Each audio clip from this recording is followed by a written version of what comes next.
Landmines have killed and maimed more people than nuclear, chemical, and biological weapons combined, and they're known as weapons of mass destruction in slow motion. These indiscriminate killers constitute one of the greatest public health hazards of the late 20th century, and they're a man-made epidemic. Every year, over 20,000 people will become casualties of landmines. Weapons of destruction that span borders, years, and generations. Weapons that cause irreparable damage to any person or animal unfortunate enough to wander across one. At this field hospital in the jungles was a little boy, 10, 11 years old. And he's walking around, he's got one leg and he's got a homemade crutch. So I got to talking with him through the interpreter, and he said it was a landmine. I asked him, was it put there by the Contras or the Sandinistas? He didn't have the foggiest idea what those were. I don't think he really understood that this other country called Nicaragua was just a few miles away through the jungle. He did know, though, that his life was basically ruined. Once landmines are discovered, they cause entire communities to be paralyzed by the fear of these hidden killers in their land. Farmers no longer able to tend their crops.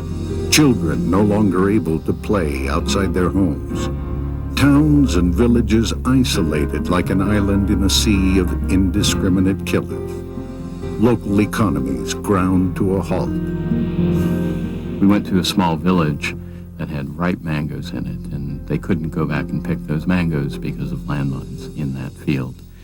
Probably the most poignant thing that we saw was a young woman on an operating table who was giving birth and having her leg amputated at the same time. And the story was that she had gone into that landmine field knowing that there were mines, but needing food for her unborn child.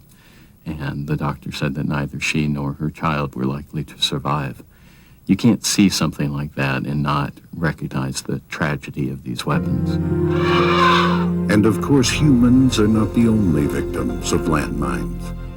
For every child, every human being who is suffering because of landmines, there are countless numbers of animals, and the numbers run for every person, possibly 20 animals, maybe 50 animals. There are other people who would say that the number could go as high as 200 animals.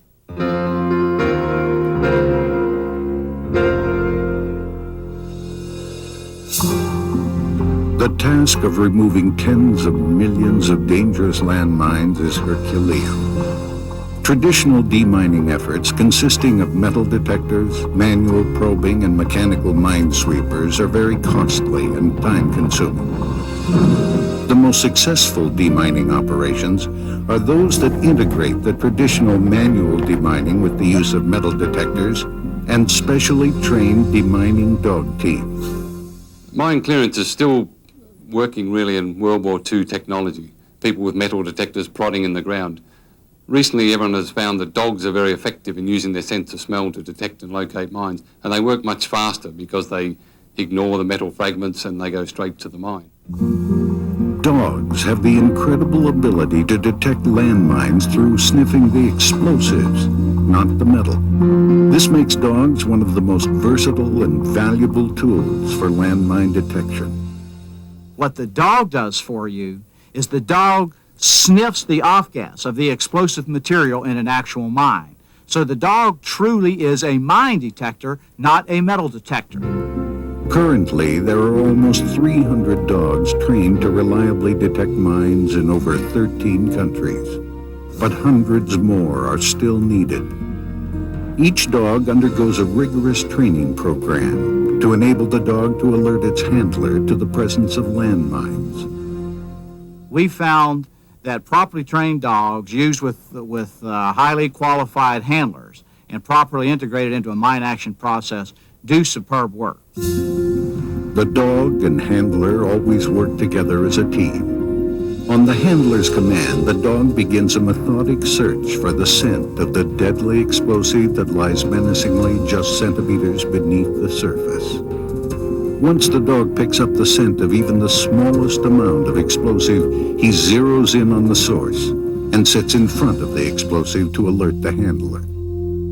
So bringing together a person and a dog, you have a winning combination that you would not have otherwise. And the results can be dramatic. I was struck in one village in southern Bosnia that had for 3 years been evacuated empty, a ghost town, because of the fear of landmines. Entire village gone. We were able to come in with dogs there, and in 3 weeks found several landmines, not many, but we were able to, with a high degree of confidence, assure the people that it was safe to return. The entire village became alive again. Dogs are the single most effective means of identifying where landmines are, and equally important, verifying that there are no landmines in a particular area.